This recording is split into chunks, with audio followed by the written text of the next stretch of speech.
What happens if you lose, Nick? Who the hell is Aquaman? I get Fruity Pebbles, Cocoa Pebbles, I get sausage biscuits. Maybe you guys will see a little footage of that later on because we got some good stuff. Go with the deuces. There you go, baby.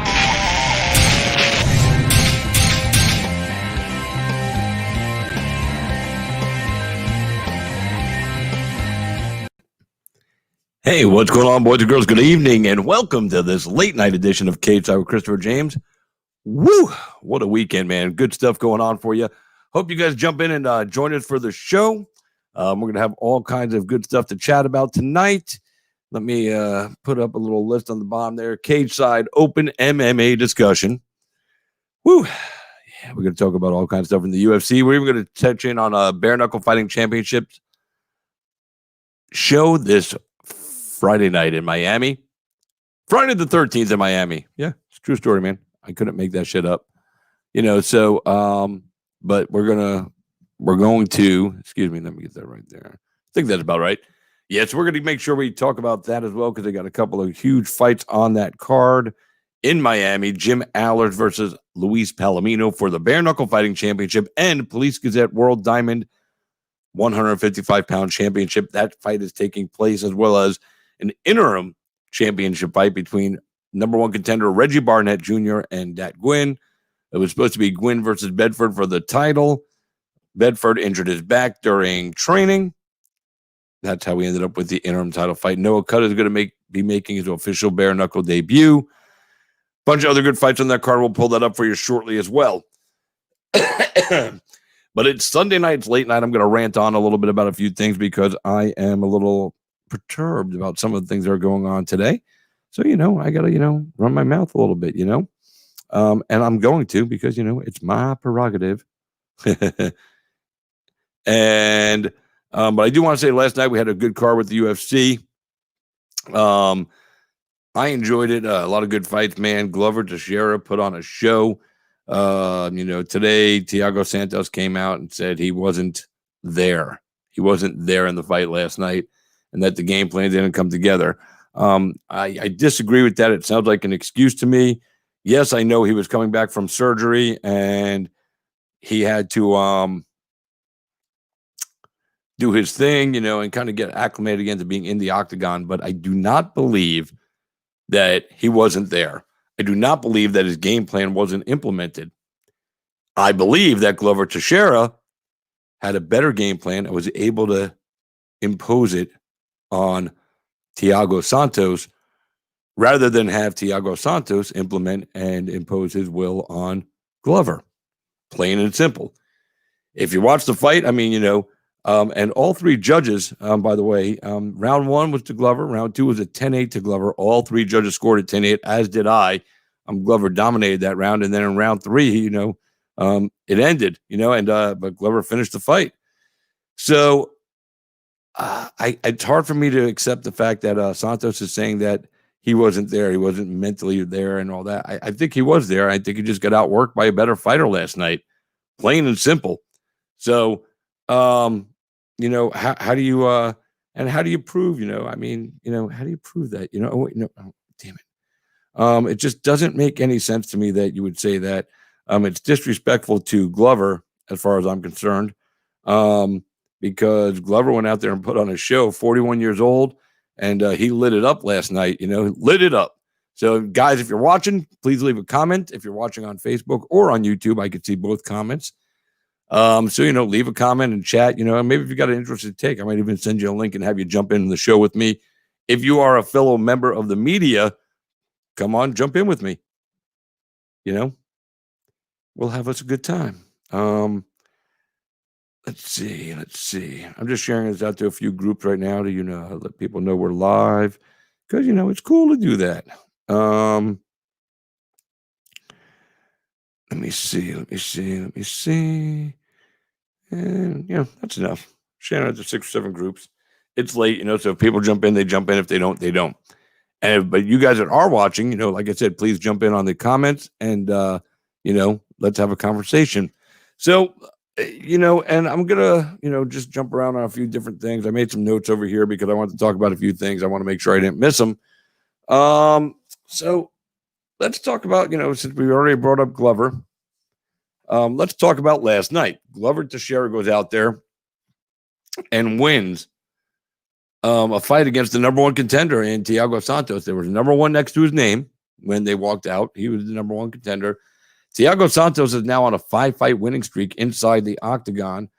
And I mean, how do you, or Glover Teixeira, I'm sorry, did I say Thiago Santos? Glover Teixeira is now on a 5-fight winning streak inside the octagon, right? So, how do you deny this guy a title shot right now? In his last 5 fights, he submitted Thiago. He knocked out Anthony Smith. He had a split decision with Nikita Krylov. He choked out Ion Kudalaba, and he submitted Carl Robertson. Before that, he lost to Corey Anderson, and then before that, so in his last 76-1, finishing 4 of the 6 fights, 1, 2, 3, 4, 5, finishing 5 of the 7 fights. I don't think there's another light heavyweight that has the resume or the claim to a title shot above him at this point. He's the ageless wonder, if you will, 41 years old, but he's going out there and winning fights, and he's not just winning, he's finishing. Unlike his 41-year-old counterpart, who, by the way, last night, Glover and Andrei Arlovski, both being 41, set a record as the 2 oldest guys to be in a main and co-main event in a UFC event and win. So, and Arlovski's been around forever. He took him a win last night, and somebody had to win that fight, I guess. And he did more than his opponent in Boser, and that's why he won the fight. Boser landed more strikes, but they weren't all significant, leg kicks. He bruised up Arlovski's leg, but other than that, he really did no damage. However, when Andre landed big punches, he was hurting him, and he had the more significant possible fight-changing moments in the fight. So, of course, he got the nod. People are saying that he didn't, but he did. Go back and watch the fight again, and you'll see what I'm talking about. Clearly a win for the man known as the Pitbull. So, now we have a dilemma at the light heavyweight championship level. The announcement was made last week that either last week or the week before, that Israel Adesanya was going to get a light heavyweight championship fight against Jan Blachowicz, who is the champion, who finished Dominic Reyes to become the champion, a vacated championship, as John Jones vacated the belt to move to heavyweight. So, the UFC doing what the UFC does, they're trying to book Israel and make him the next champ. And it's funny to me that they want to do that, because do they not realize or remember how recently it was that they had multiple champions in the UFC that had multiple belts holding up divisions? It's not a good business move. It's not fair to the fighters that are waiting to get their title shot that they're fighting to earn every time they step into the octagon. So now we're going to hold up middleweight and light heavyweight. And the champ at light heavyweight, Jan, says he's not going to be able to fight till March. He's got a baby coming and a few other things. Robert Whittaker, who's the clear-cut number one contender again at middleweight, which should be the next fight for Israel, also said he needs a little time. It's Christmas and he's got a baby coming. So what's to do? Now, March, we're talking, it's November, December, January, February. So we're, 4.5 months, maybe even 5 total months if you go down to the end of the month. So the light heavyweight title is going to sit there and, not be contested. The middleweight title is going to sit now and not be contested, for half a year. So that's 2 belts not contested. Then they're going to give us those 2 champions fighting each other, which means we're not going to see a middleweight title fight for a year. That's ridiculous. It's not fair to the fighters in that division. It's not fair to the fans. It's not fair to the sport. It's been proven, unless you're Amanda Nunes, that it's almost, chronologically and somewhat physically impossible to legitimately defend 2 belts at the same time. Amanda Nunes, fortunately, because she is the UFC Women's Bantamweight Champion and the UFC Women's Featherweight Champion, doesn't have the same problem that the men do because there are no legitimate contenders at featherweight in the female featherweight division. They booked her against Megan Anderson. This will probably be the swan song for that division, as I believe after Amanda beats her. And yes, I said after Amanda beats her because I see Megan Anderson having no shot to beat Amanda. Everybody's got a puncher's chance or a kicker's chance, I guess. But let's be realistic here. Amanda's probably going to come in at a plus, or at minus 800 favorite on this card again in this fight. So after she wins that fight and defends the belt again, I really think they're just going to close shop on that division because there's not enough women to populate it. It's not a premier division. Nobody's going to beat Amanda right now, and there's no contenders coming through. The only one that could get to 45 would be PFL champion Kayla Harrison, who is fighting at 155 anyway. Her and Amanda are teammates at American Top Team. I don't know if that fight would get booked. But she's under contract with PFL, so it doesn't really matter anyway. Unless, of course, they don't come back to work, in 2021, like they say, then, she can probably get, a lawyer to get her out of that contract, and they could probably bring her to the UFC. Other than that, Conor McGregor was a champ, defended 0 belts. Daniel Cormier was able to defend both belts, but, he can't fight, more than 3 times a year. So how does that, keep a division moving forward the way it needs to be? Who else have we had that's been champs, in recent history? It just seems to be the same thing. You hold 2 belts. How do you defend both? It's really an impossibility. Henry Cejudo, same thing. The pressure of being a champ is great. The pressure of being a champion is already a burden. Now trying to, do that in 2 divisions. Oh man, I don't know how people do that. And, then he walked away and left 2 belts vacant, in theory, right? So now he said he'll come back for a shot at a 3rd title at featherweight against Alexander Volkanovski, but who knows if that's going to ever come to fruition. So they're talking about moving Israel Adesanya. To get back to the point of this, they're talking about having Israel fight Jan. I don't understand the logic behind it. It's not a high-profile matchup. It's not as if, he's fighting John Jones and it's a champ versus champ, big fucking high-name, high-profile fight. Jan is relatively not popular enough in the MMA circle, even to, us, the people that watch all the time. And I know who he is. I know his capabilities, but he's not a headline grabber. He's not a needle mover by any stretch of the imagination. Even with the big win against Dominic Reyes, he's still not the needle mover that, you want at the top of division. Even fighting Israel is not going to make him a needle mover. That fight is going to get totally sold off of Israel's back. And, Jan might make a few comments to Israel here and there, but they're not going to be, they're not going to be good smack talk. It's not going to generate pay-per-views, in my opinion. I could be wrong.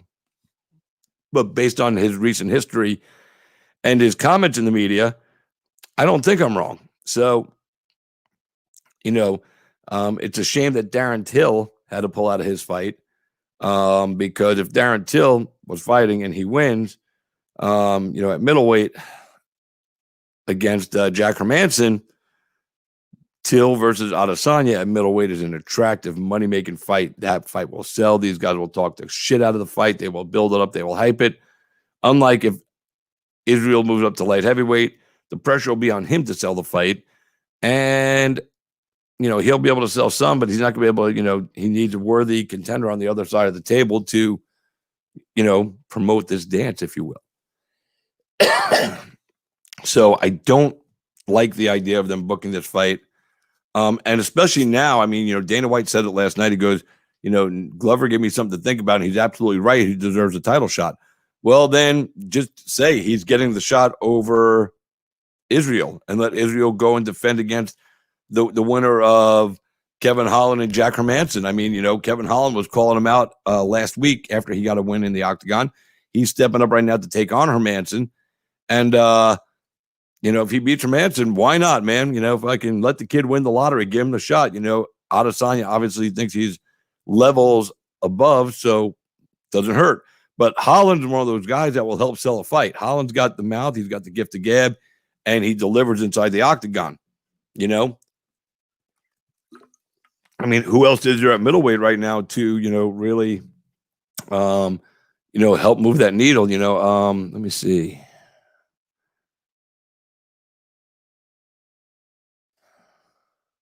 I'm just going to pull up the official UFC rankings because that's the only ones that they pay attention to. They don't give a shit about, MMA Junkie or any other site's rankings because they rank their own fighters. So, rankings. Let me just pull this up right here for the middleweight division.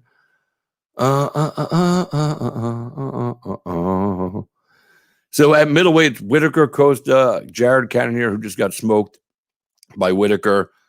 Whitaker's ranked at number 1. Costa's number 2. He just lost to Israel. Yoel, he's already lost to him. That was a boring fight.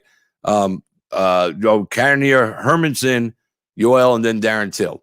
So Darren Till or Jack Hermanson winning, elevates them, right? You got down lower, you've got Derek Brunson, Kelvin Gastelum already lost that fight. Uriah Hall, he moved up one in the ranking. He's number 9. You got Vittori, Akhmedov, Edmund Shabazian, Chris Weidman. So I don't know why Chris Weidman's still ranked at number 10, but whatever. Vittori, but that's the thing. You look at these rankings from the UFC, and you're like, how is this guy ranked here? I mean, let's be realistic. Conor McGregor is ranked number 4 in the UFC lightweight rankings, right? Conor McGregor fought twice at lightweight, and he lost one of those fights. How is he number 4 in the world? It doesn't make any sense. So I don't put a lot of stock into the UFC's own ranking system. I know guys that have been part of the ranking system, and it really it's just a facade. It's what it is. So put stock into it if you want, but the guy who gets the fight is the guy who's winning fights. So even if you don't have a number next year, I mean, look at Khamzat Chimaev. He's getting a fight against the number 3 ranked welterweight in Leon Edwards. So if he's getting a fight against the top 3, there's nothing wrong with Holland getting a fight against top 4. And if he wins that fight, he should get elevated right up to that spot, man, and be put in title conversation. Holland and Adesanya would be a firefight. I would love to see that fight. The shit talk and the buildup would be great. And then we don't have to, have 2 divisions congested or constipated because no shit be moving. So, that's that on that end. So give Glover the shot. I mean, if you go to the light heavyweight, I mean, right now it's listed as Thiago Dominic Glover. Thiago just got his ass kicked. Dominic just lost to Jan. Glover's next. And he definitely deserves a fight over Israel Adesanya. I mean, let's just be honest here. Israel Adesanya is 0 fights at light heavyweight. Glover presented himself as a serious threat to the belt. Got to give the guy the shot. He's been there. He's 15-5 in the UFC at light heavyweight. And he had a little spot there, but like I said, he's on a 5-fight run and he's won 6 out of his last 7. How do you deny that guy? You don't. You just can't. It's not right. It's not fair. I hope the UFC does the right thing with that. Now, speaking of Israel Adesanya, I put up a post earlier in the week about Israel Adesanya and his enlarged right pectoral muscle. I've gotten some different feedback from people, people that think they know about steroids and all these things, and they say that he was coming off a cycle and he's experienced, I can't remember what it's called, gyrotomy or something. Anyway, a physical enlargement of the boob, because he didn't cycle right off a steroid. Let me be clear. I'm not accusing him of doing steroids or any kind of PEDs. He's never pissed dirty. He's never pissed hot. So he gets that benefit of the doubt. However, in doing a little reading, and I don't have the information in front of me because I was doing it on my other computer, and I didn't transfer it over to this one where I do the show. There is some credence to what some people have said about the steroid thing. Again, I'm not going to go deep into it because I don't have the information in front of me. I don't want to, present false information or inaccurate information, if you will, about the subject. But I do have some detailed notes I'll have to bring up maybe later in the week. But I do know that he said his doctor told him that that was a product, the enlarged, right pec was a product of excessive smoking of marijuana. Now, I've been smoking weed a long time. I'm 51 years old, and I've probably been smoking weed since I'm 13, maybe even 12. So what am I talking about? 38, 39 years? Look at my boobs. Okay. If that were true, that marijuana enhanced boob growth, then I would have boobs out to here. So would most of my friends. Plastic surgeons would have no business for boob enlargement surgery because all you have to do is smoke weed and grow your boobs. It's a ridiculous statement to make. He said his doctor, according to what I read from multiple sources, that his doctor is the one who told him this. This doctor, if he's repeating a true statement, Adesanya, that is, he needs to find a new doctor because this doctor is an ass clown. 100%, bar none. It's not anywhere near true. If it were, like I said, I'd have tits out here. So would all of you. So would every woman I know on the planet, man, because, they'd be smoking weed, grow them boobies. They want them big boobies. So I don't get it. And again, for you guys watching, man, please, feel free to make comments on here. We're live right now. It's KHI with Christopher James, brought to you by Just Heart Apparel. Legacy over ego. Thank you to Andrew Sams and the folks at Just Heart for, showing us a little love, and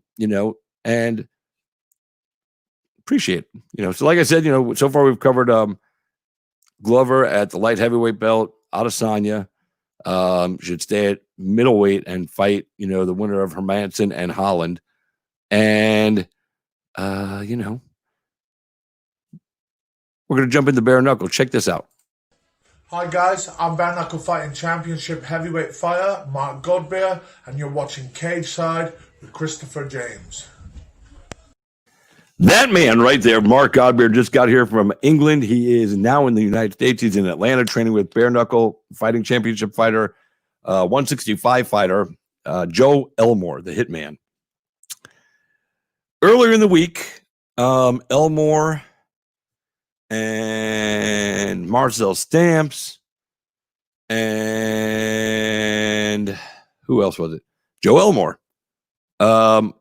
Marcel Stamps, Joe Elmore, and Mark Godbeer got into a little social media beef. And they were going back and forth at each other.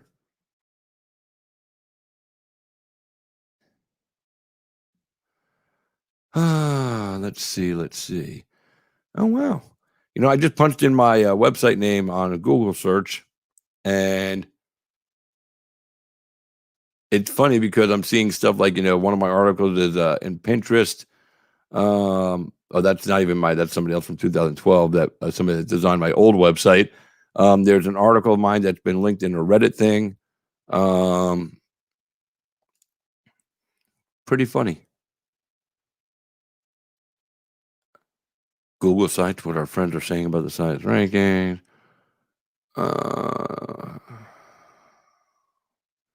Wow. Pretty interesting. Good stuff there. It's like funny. You find stuff out about yourself you didn't even know.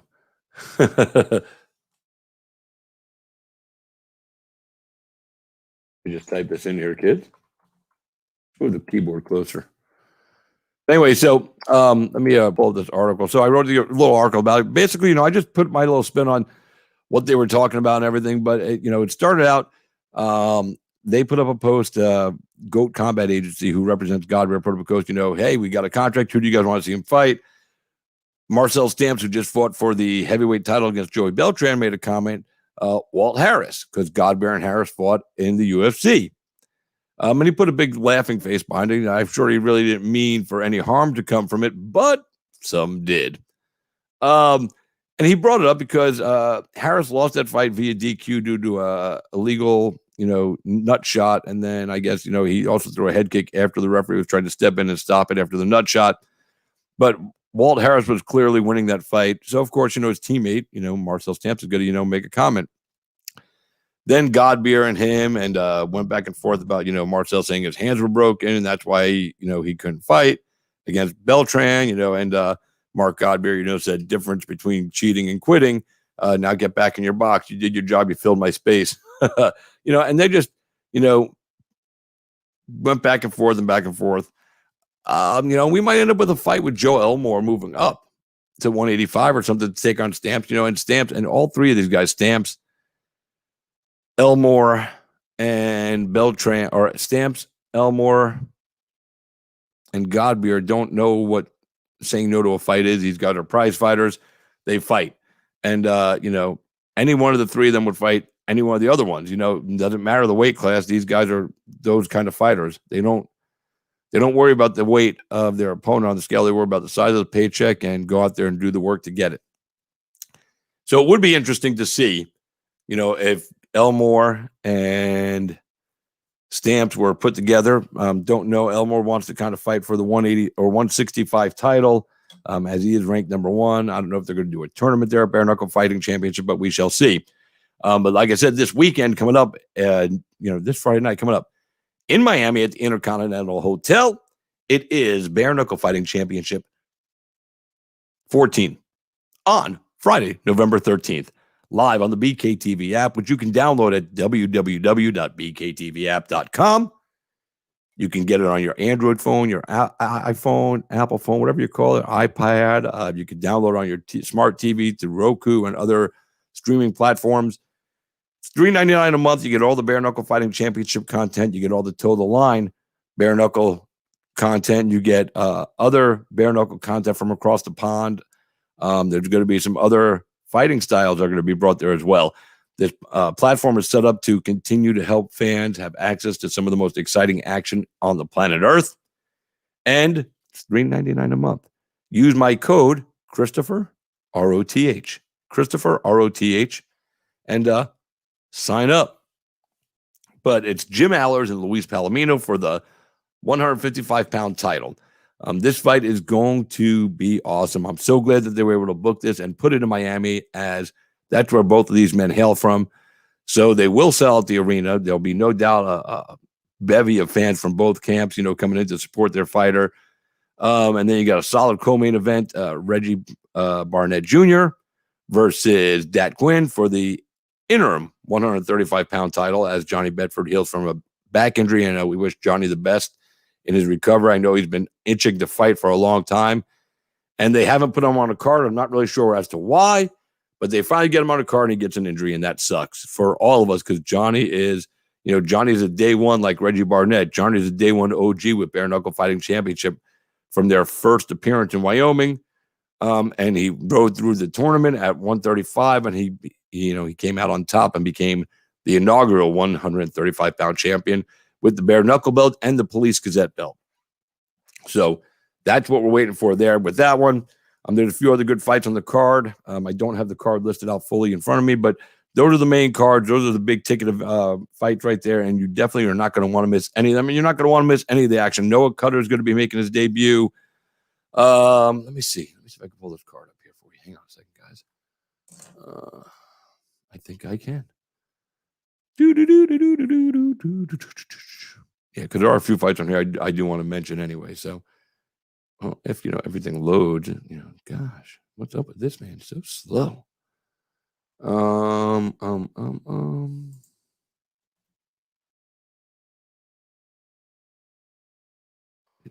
the right spot.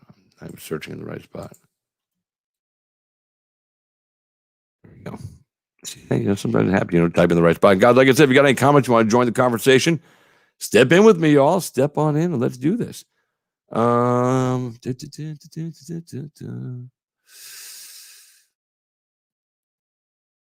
right, so I'm going to their website now. I'm going to pull it up here, and hopefully they'll have the whole card listed. If not,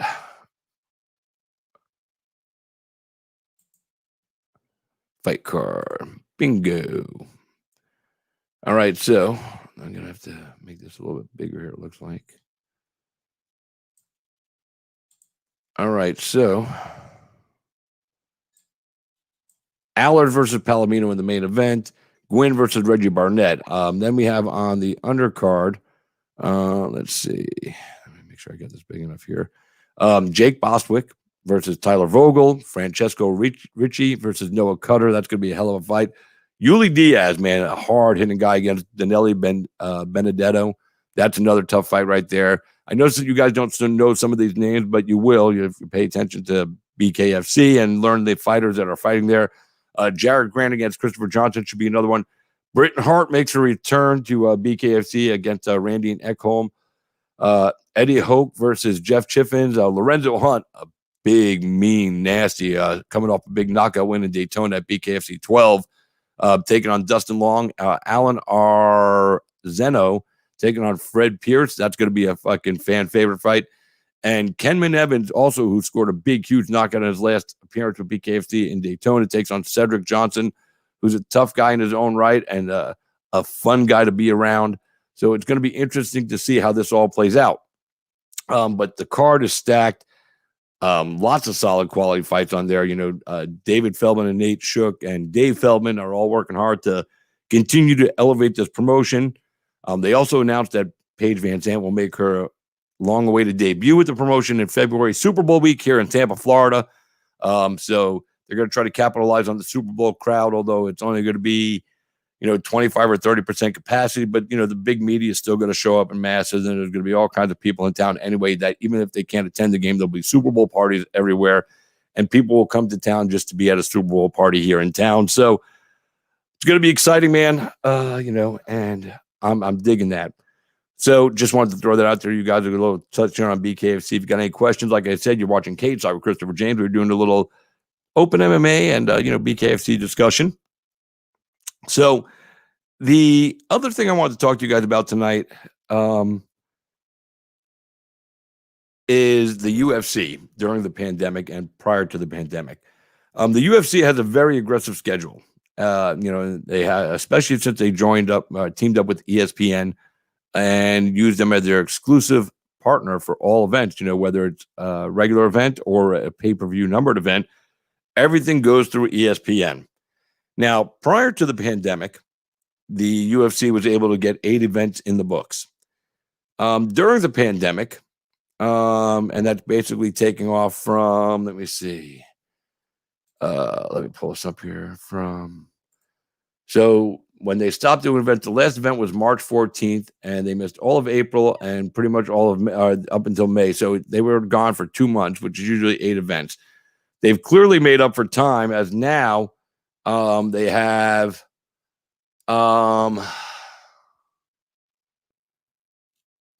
put on 27 events during the pandemic, starting in Florida and then going to Fight Island, and then, of course, at the Apex in Vegas. That's been the primary home, for the UFC, Vegas and Fight Island. We still have 3 events coming up here in November, this weekend, next weekend, the following weekend. So that'll give us 30 for the year up into November. I think there's 3, so it's 33. So they'll end up with 41 events, even taking 2 months off. And that's not including Dana White Contender Series events. And while you guys don't count them, those do count on record. So I count those as a UFC sanctioned event, if you will. So they did 7 episodes already, and they're going to end up doing 3 more. Or 8 episodes. So 8 and 3, so 11. So in essence, the UFC provided us with 52 fights, 52 fight events. Now, I'm only going to concentrate on the numbers that we have now, and these are just speculative numbers, because some arenas are bigger than others, and some arenas are smaller than others. Some events, sell out, with 20,000, 30,000 people, 40,000 people, depending on who's on the card. And some are in smaller venues. So, of the 27 events they've now completed since the pandemic started, at an average, I'm just going to throw it again. I'm just using this as an average, 15,000 people in attendance. That equals 405,000 tickets, right? So at 405,000 tickets, at the low end price of $65, that's $26.3 million in lost revenue. If you average it out, because they say a card costs anywhere from 60 to, 300 to 500. So, you go up to $125 average ticket, $50.6 million in lost revenue. And if you go into those bigger pay-per-views, $200 a ticket. So that's $81 million, potentially lost. And again, I'm not even, going into some of these higher priced tickets, or, we might be looking at closer to 650,000 people that didn't get to see an event, depending on arena sizes. So again, I could be off on those numbers, but this just gives you an idea. I would say at the low end, they've probably lost, just $50 million in ticket revenue alone. Not to mention some of the merchandise they do sell at an event that, people don't buy online. Sometimes if it's in front of you, you buy it. If it's not there, is it really worth the trouble? And you don't see tons of people walking around in UFC fight kits and all that stuff. That might change when Venom becomes the official sponsor here, sometime in 2021. But, that's a lot of money. So let's just say, $50 million in lost ticket revenue. Then you have to consider the cost of doing these events. And, in Abu Dhabi, where the government over there has been more than gracious and generous with helping the UFC pull off these events, because they have an investment in this company that they want to see them do more events there, even when we go back to a sense of normalcy. They want to see these events continue to come there, and they want to really promote Abu Dhabi as a destination for everything in the world. The fight capital of that side of the world, if you will. They want to host big boxing events, big UFC events, other huge sporting events. They've got a racetrack. I mean, they squared off, they cordoned off 6 square miles or 8 square miles of that island just for the UFC. And at one point, between the people that work there that have to be there to service the island and the fighters and everybody there, there's 2,000, 2,500 people living in the quarantine section of Fight Island, keeping things moving over there. The UFC, estimates are they've invested $500 million of their own money, with no, and again, their deal with ESPN, they get paid per event, but the non-pay-per-view event, there's a flat fee. The pay-per-view event, there's a flat fee until they hit over 500,000 buys.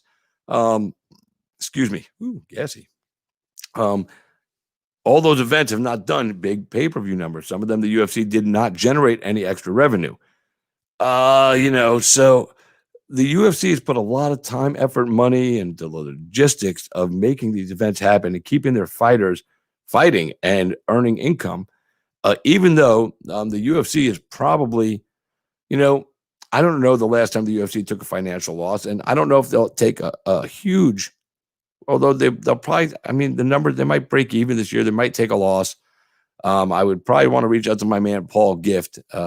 He's a great analyst on Twitter. I see him all the time, and he's a numbers guy. So maybe I'll message him and see if I can get him to come on the show one night to discuss the numbers, the real-time numbers of what the UFC has really invested into Fight Island and hosting other events, here in the States. While the Apex, they own that building.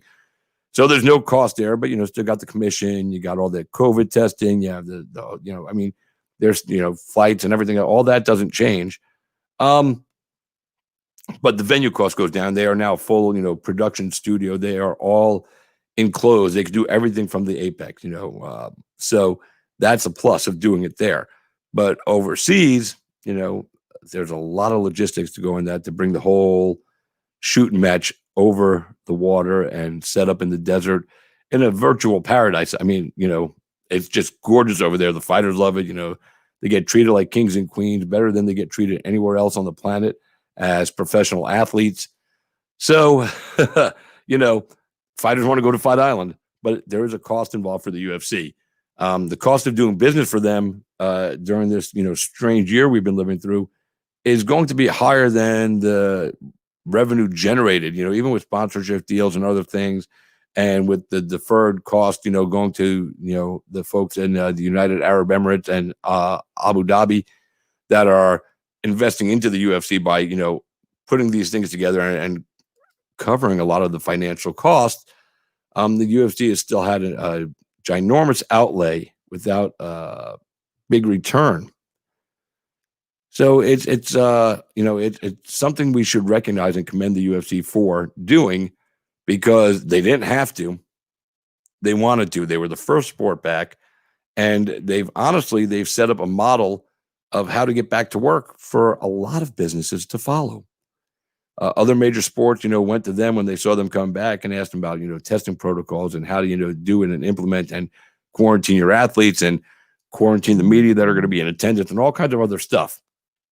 So, people like to bag on the UFC, and I have my moment where, if they book Israel over Glover, I'm going to be pissed and I'm going to go on a fucking tirade. It doesn't mean I don't respect what the UFC does. It doesn't mean I don't respect what Dana White does. These guys, Dana White's got a hard job, and the UFC, the other people there, that work with them, Hunter and all those guys, Hunter Campbell and everybody else involved, they've got hard jobs, and, they have to make big decisions that, cost them big money. But they've been willing to, do that this year to keep the UFC up and running, to keep their athletes working and earning. And, when some of these athletes make really good money, and that money trickles down to their coaches at their gyms and this and that and the other thing. So it's trickled down, economy where these guys fight to get paid, and then everybody else that works under them that help them get there gets paid. The UFC is, keeping people working. And it's a great thing. So if you guys got any questions, like I said, let me know now, because I'm going to be done here in about 3 minutes. Unless we get a big rash of questions, and then we'll just run overtime. But we are live right now on Cage Side with Christopher James from my studio right here in beautiful Tampa, although I'm at the Apex. Right there. Right there. If you look closely, I think you can see somebody behind me, but I'm not sure. I'm trying to pay attention over here, I don't want to, but it is. It's right there. That's it. It's where they're fighting. So that's pretty much it for me tonight, guys. I hope you guys had a good time and enjoyed my ranting and raving. It was fun. We will be back this week. I'm going to reach out and get Max Griffin on the show to talk about his big win and how his stomach turned, when he elbowed the ear off his opponent last night. That was so disgustingly gross. I don't think I've ever seen that injury. I mean, I saw, what was it, James Thompson's ear blow up when he fought Kimbo or something like that, at Strike Force or, Elite XC event a few years back. And that was just cauliflower ear blowing up, but that was nothing. Like, this guy's ear was coming off. It was like flopping, it's like can you see this thing? It was like flopping like my earpiece, just off the side of his head. Blah, blah, blah, blah. Fucking nuts. Disgusting. Me and my wife were, yeah, like that. That's pretty much how I felt last night. Luis Antonio Pena, by the way, he put his name in the hat to fight RDA. I had messaged him, and because I thought about him as the name too, but I didn't remember if he was eligible to come back. But today's his last day, so at midnight, in about 12 minutes, he's officially eligible to take a fight and be booked into a fight. You never know; he might get RDA on the way back in. A big, high profile fight for this kid. I'd be all in. I thought it'd be a great fight for Giga Chikadze, who's on a big run right now, and he wants to fight sooner rather than later. He made a plea to Dana White. He wants a co-main or a main event. Well, there it is right there. That's a co-main or a main event. It's a main event, and it's this weekend. He's in fight mode right now. Could he make the weight, again, can he make the cut this week and get down and take on RDA? Chikadze is undefeated right now in the octagon, and he looks fucking incredible. He's on a great run right now. Let me see something here.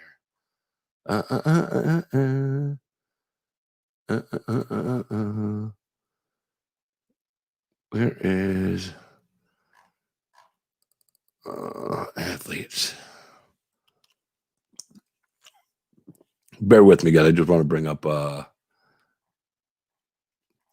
I don't want to see title holders.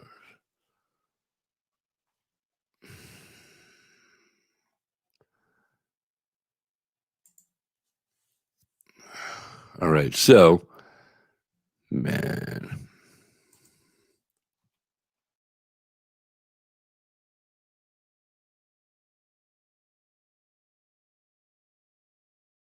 All right, so let's see what we got here for Giga.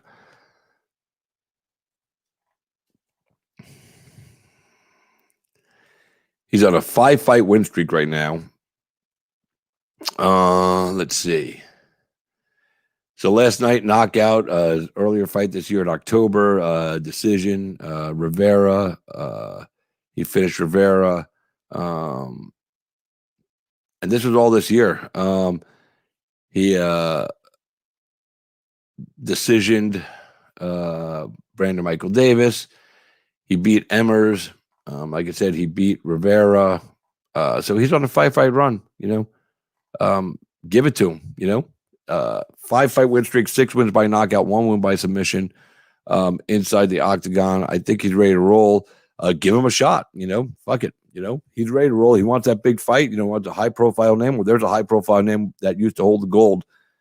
Give it to him. Let him take the fight. But Pena, I'd be all down for that fight as well. And I also thought it would be an interesting fight for Michael Chandler if he was willing to take a short notice fight. My boy Garrett Kerman, the fight analyst, said it was a crazy move for Chandler to accept that fight if offered, even though RDA did call him out. He goes, well, he's not ranked and this and that. And go, look, the UFC rankings are crap. As I, alluded to earlier, Conor McGregor is ranked number 4 at lightweight. He's fought twice there and lost one of those fights. So how is he ranked number 4? Stupid. So with that being said, you go out there as Chandler, a former Bellator champ, come in, you take a high-profile fight against a former champion, you beat him, you're right there. And I think, we got to see him fight, a big name, and RDA, was a big name. He's, again, you can never take away the fact that he was the champ. So go out there and do your work.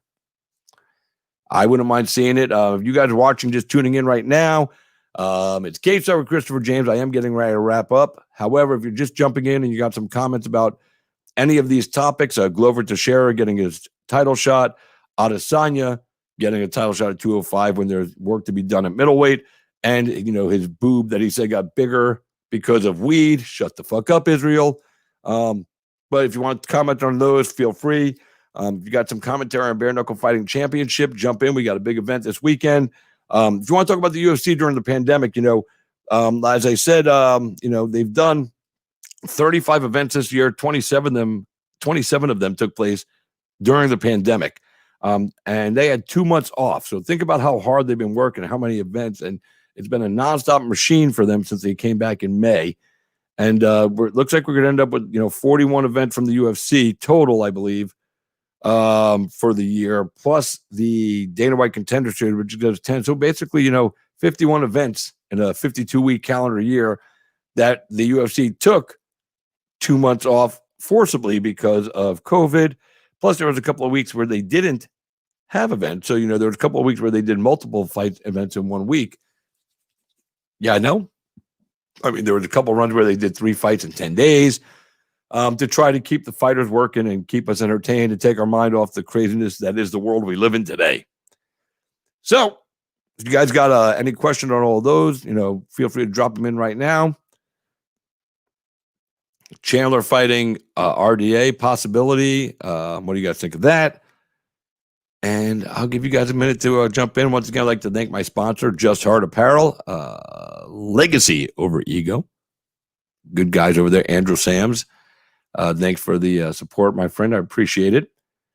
And that's it. Oh, and one other thing I want to talk about from last night's fight card.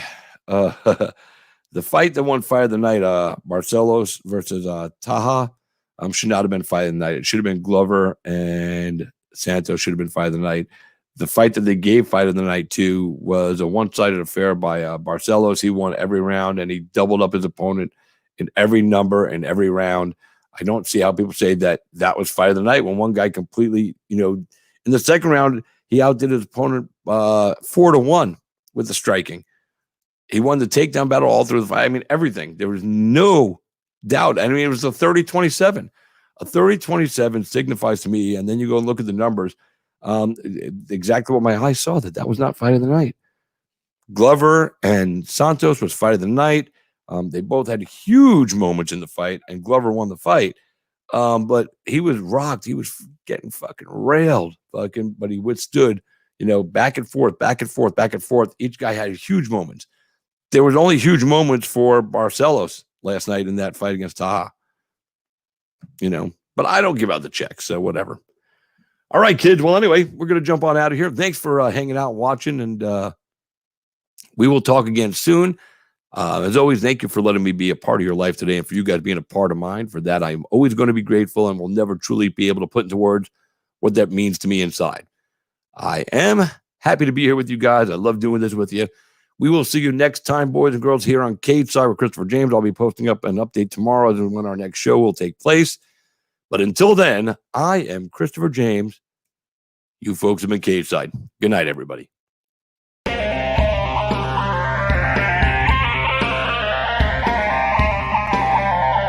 What happens if you lose, Nick? Who the hell's Aquaman?